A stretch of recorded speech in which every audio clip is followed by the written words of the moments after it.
Hello everyone, my name is Ashley, and in this video I'm going to show you the absolute truss spacing direction options.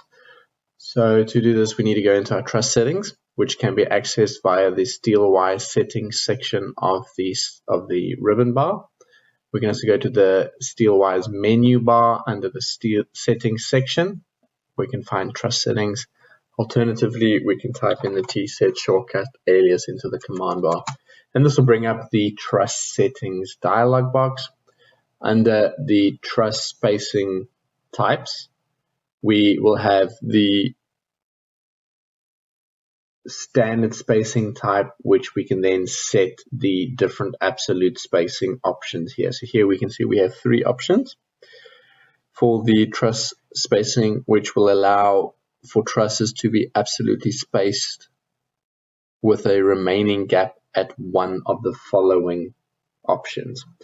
So I'll go into my layout so we can have a look at these in a bit more detail. So absolute spacing at a center with a center gap.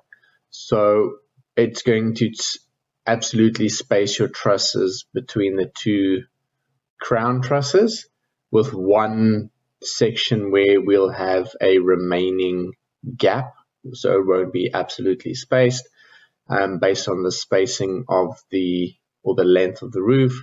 And so with the center option we have this piece placed here. If we go to the absolute spacing at the starting gap between our two crown trusses, will have an absolute spacing all the way along here, and at the starting end is where we'll have that one area of remaining gap. And so the reason why this is the start end, because this truss was placed in an anti-clockwise direction.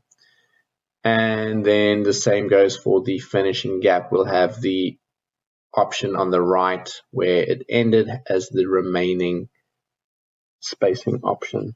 I hope you found this video useful, and thank you for watching.